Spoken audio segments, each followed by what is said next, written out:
Welcome to Neurotypicals Don't Juggle Chainsaws, the podcast that cuts through the rubbish to explore the world of neurodiversity. I'm your host, Nick King. And I'm your host, Kate Fox. And together we're here to explore, understand, and celebrate being neurodivergent in a neurotypical world. From ADHD and autism to dyslexia and other quirky brains, we talk about it all. And go off on tangents. So whether you're neurodivergent, love someone who is, or you're just curious about neurodivergent minds, you are in the right place. Let's get ready to juggle some words and maybe even a few chainsaws, metaphorically, of course. Hello, everybody, and welcome back to Neurotypicals Don't Juggle Chainsaws and our Halloween special. It's Halloween today. I like Halloween, you know, it's my thing.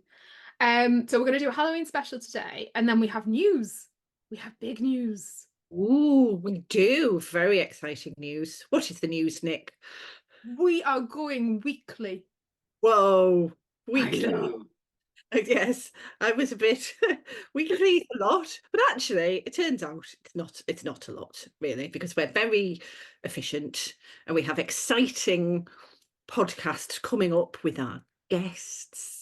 And that's one of the reasons it's not a lot, because we have been secretly recording podcasts with guests. And we've decided that we're just going to release them on you. So for the next 3 weeks, there will be me and there will be Kate, and we will have our guest Kieran Rose. So that's your first 3 weeks in November. It's very exciting. He's going to talk to you, believe it or not about masking. We got Amy to do that. He's going to talk to you about the history of autism. So the history of autism. So that, and there will be trigger points. But let's. Well, I was going to say let's come to the now of Halloween. I don't know whether we should or should not reveal whether we are actually recording this at Halloween, or is this a bit more like Jules Holland's Hootenanny, which is in fact apparently notoriously recorded in approximately August. Well, it's not August. That's all I'm going to say. It's after August. Definitely after August. It's not quite October. But I made an effort for those of you who are able to view us. I have a black cat on my dress, and there's a skeleton hand. I fits with it.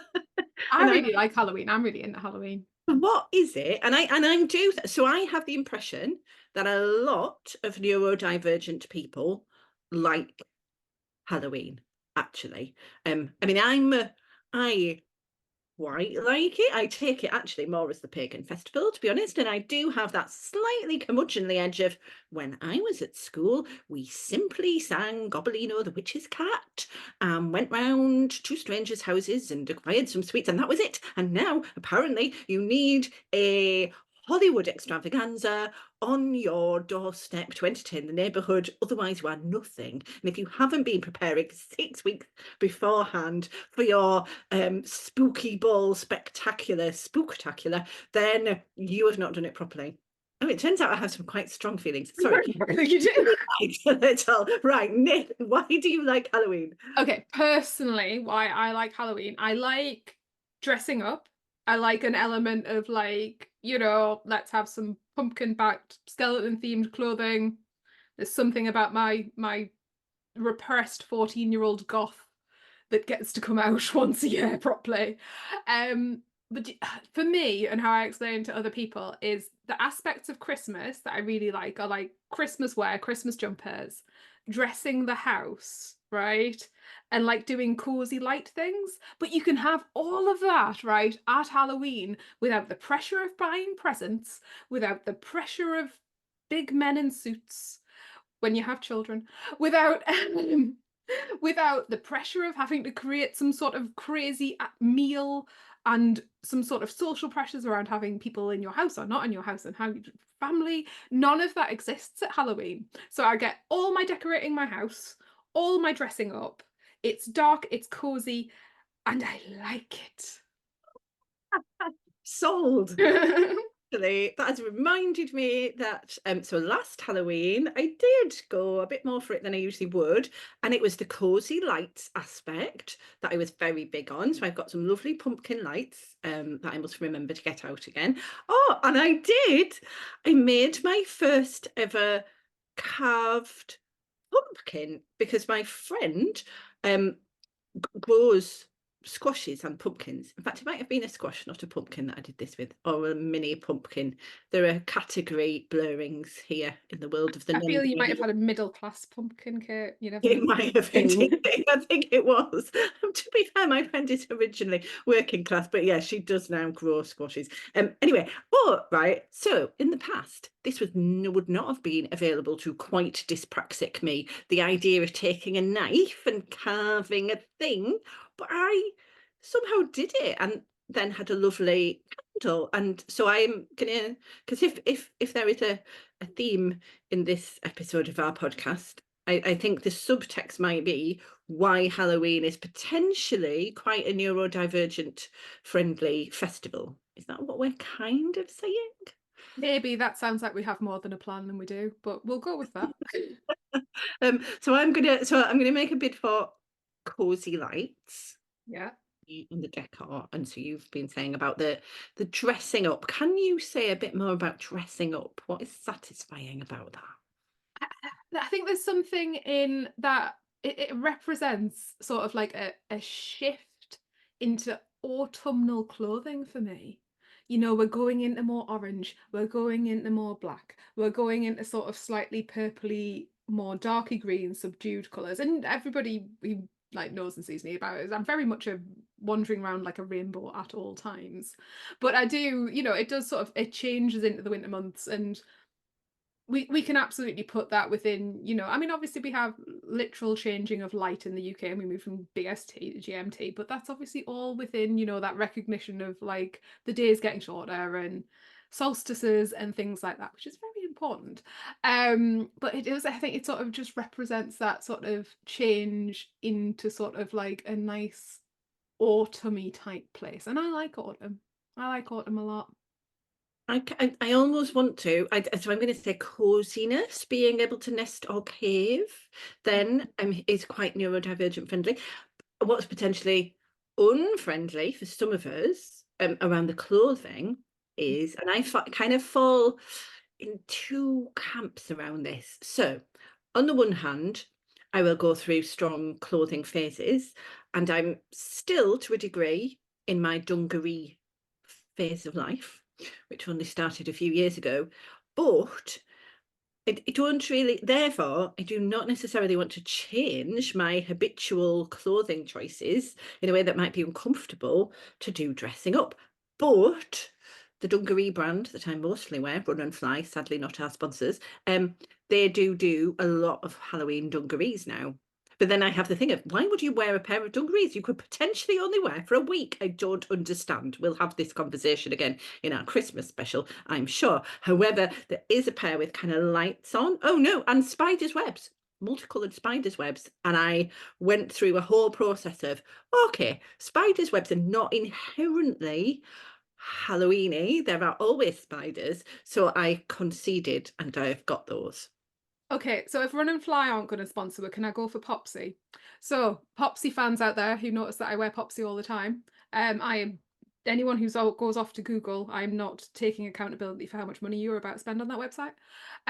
But I'm currently wearing my Popsy dress with my black cat, and this will be telling for all the Popsy fans. I have just bought my Halloween Popsy dresses today because they were released at 12 o'clock.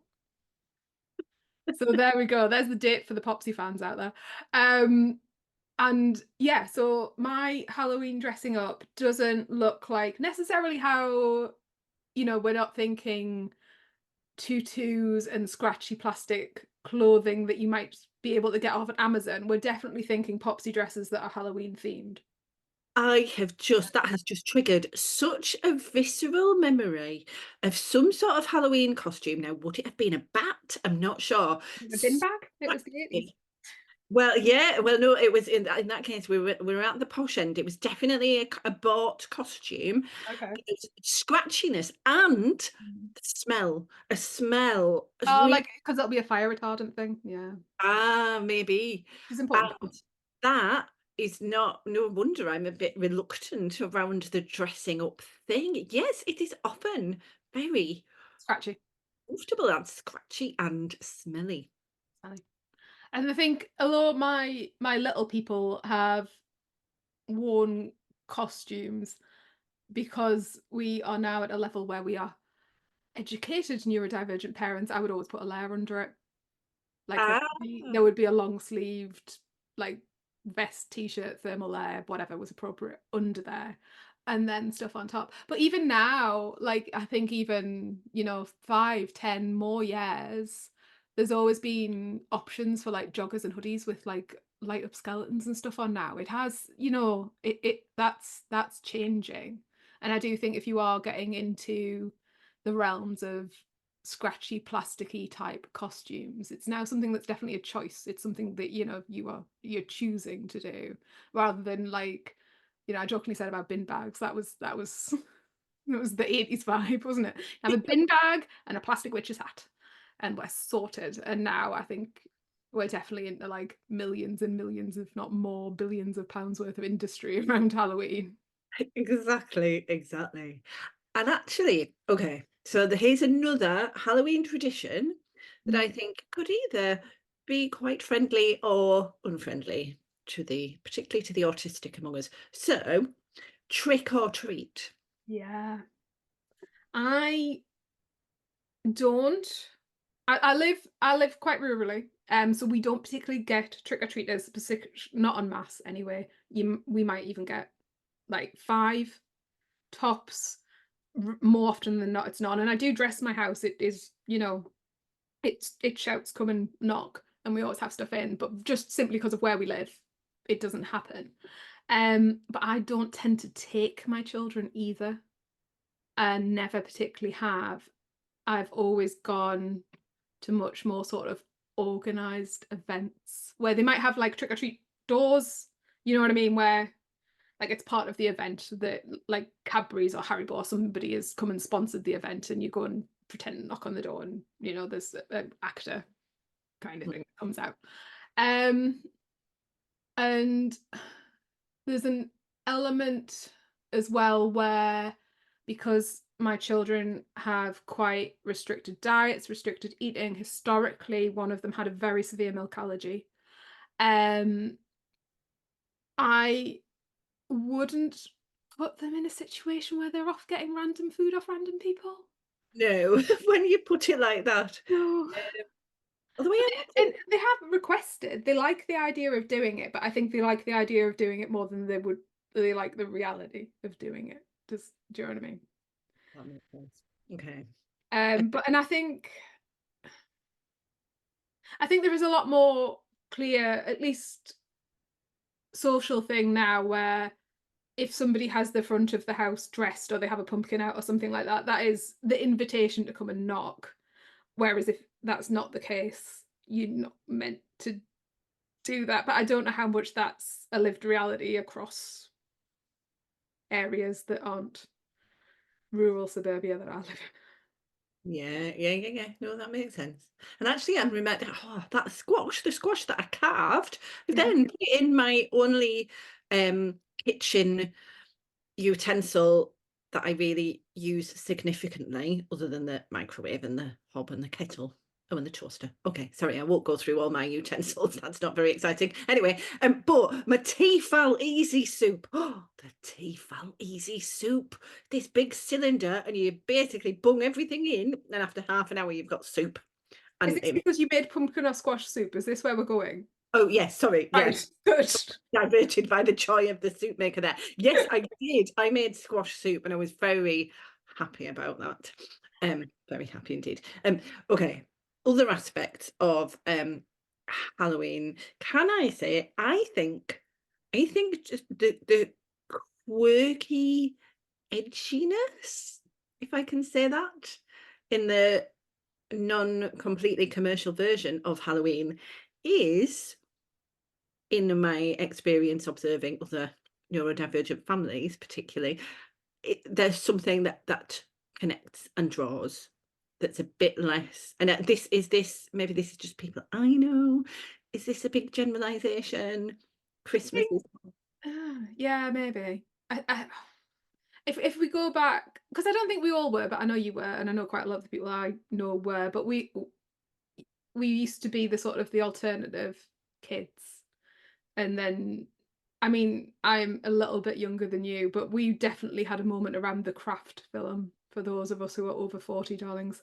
Which was sort of a very mainstream witchcraft, and then Hocus Pocus. And I think there was definitely a time around that time where that sort of like slightly witchy alternative thing really hit a section of our community and became slightly sort of mainstream and easy to talk about and discuss and like relate to, and like an element of almost being seen.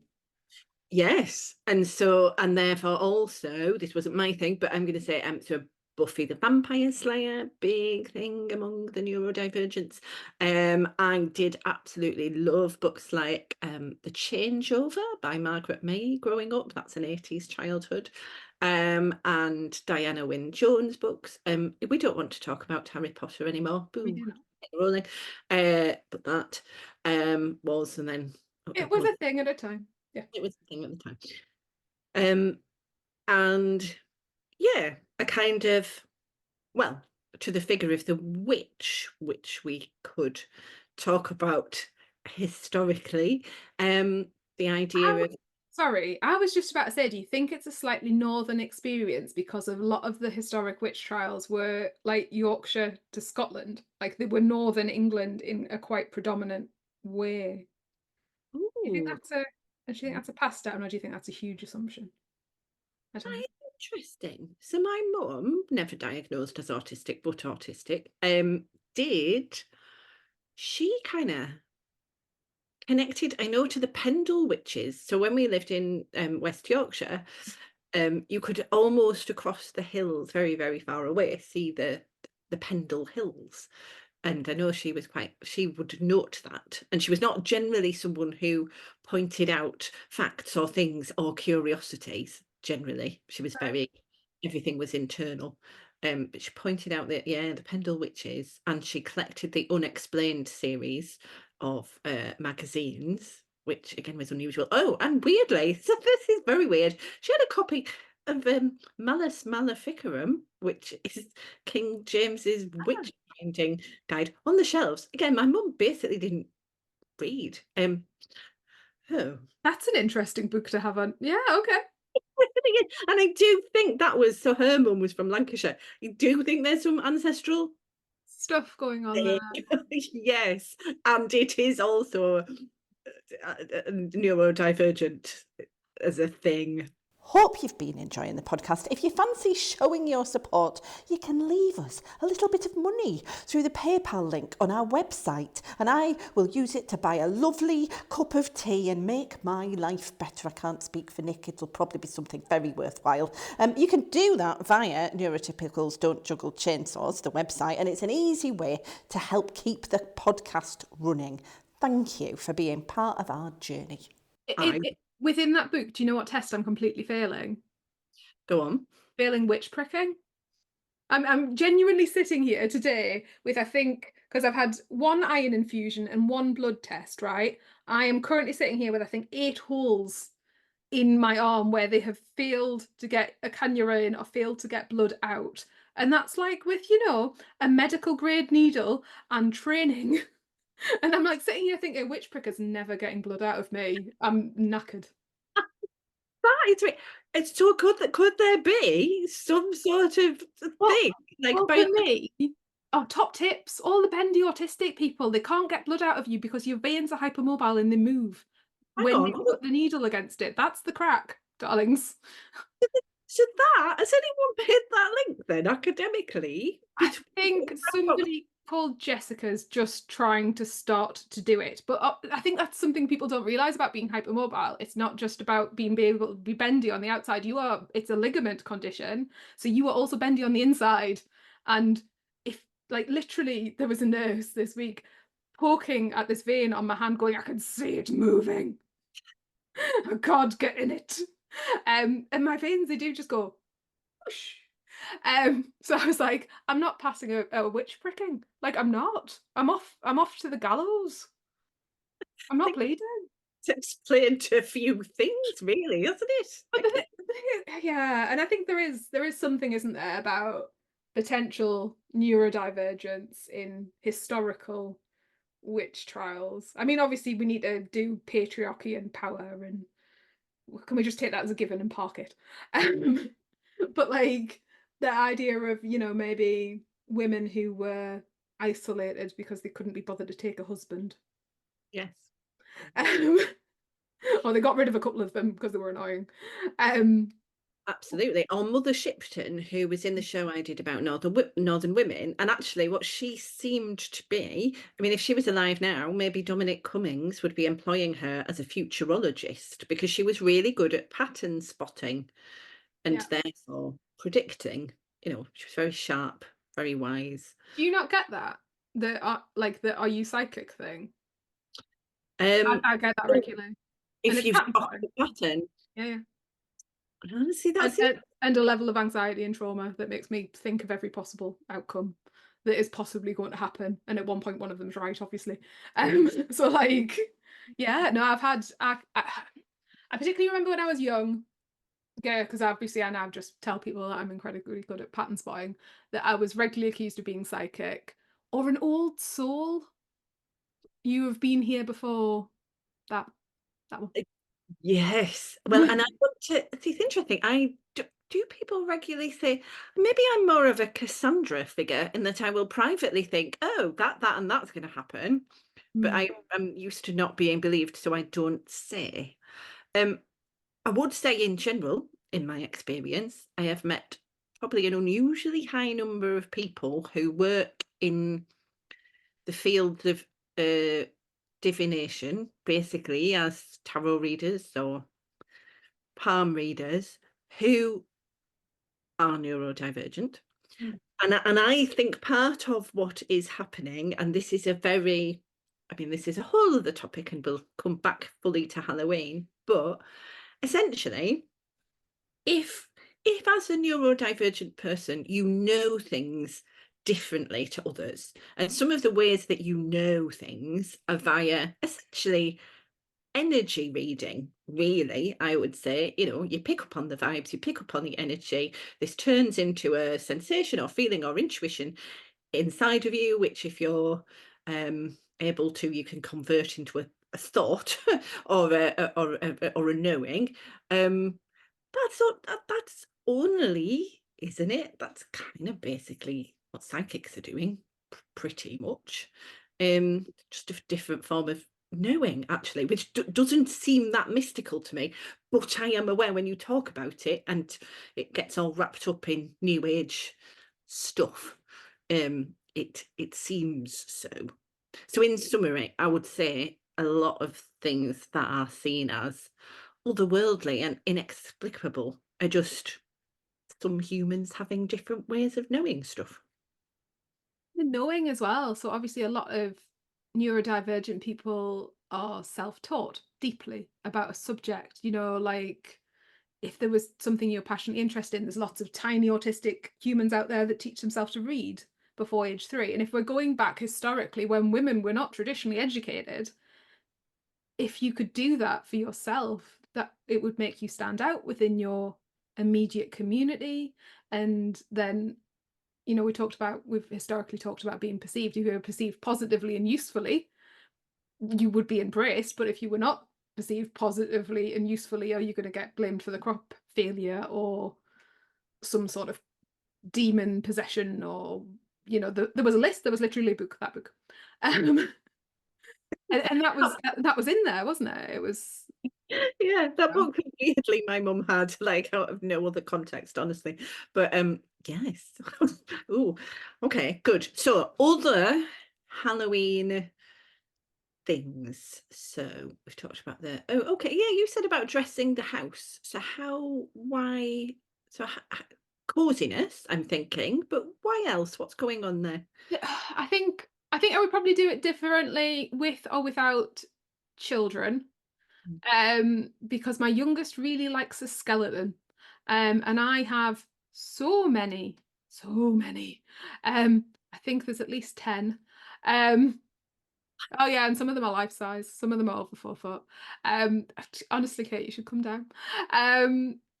So there's an element where it's just like fun, but I will change, you know, like the cushions on my sofa. I'll change the blankets on my sofa. I'll change the kids' bedding. I do Christmas bedding. I don't do Halloween bedding for me yet. There might be. I might go Google after this. You never know.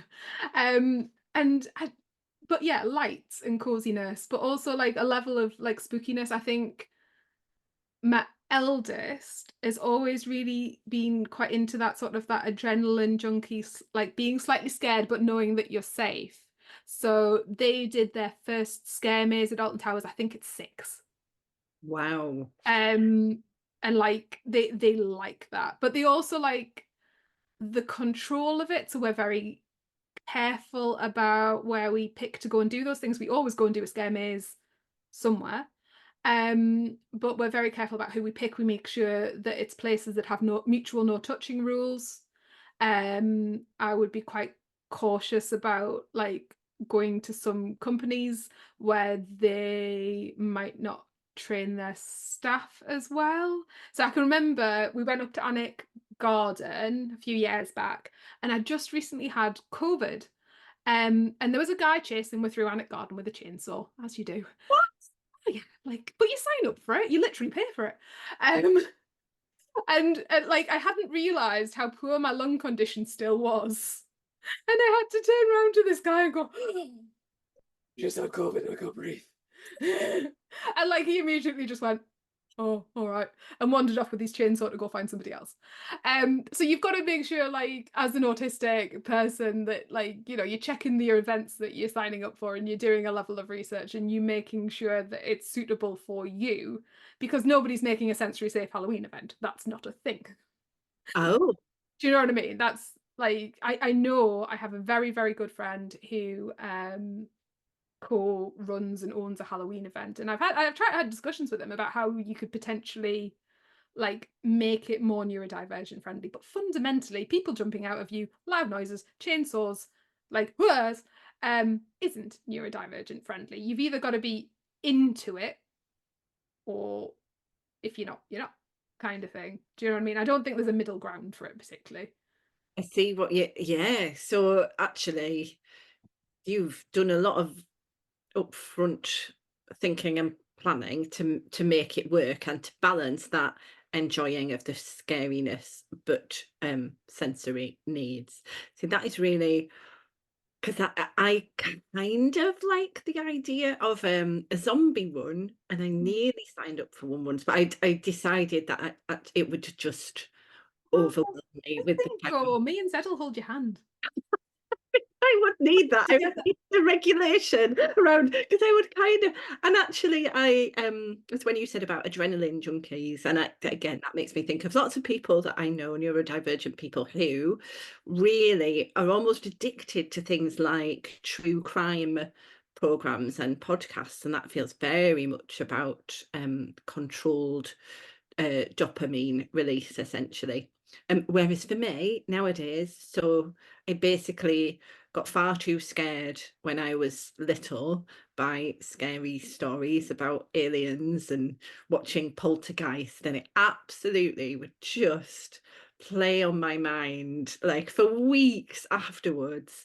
And so I eventually learned, I probably didn't tell anyone really, I was probably just like, oh, the aliens are coming, and it was horrible. And so I have now learned, I don't watch horror films. I don't expose myself to gore because the effect on me is too great, basically. So I've become a complete wuss around that stuff. Maybe because it didn't have that ability to find the safety in it.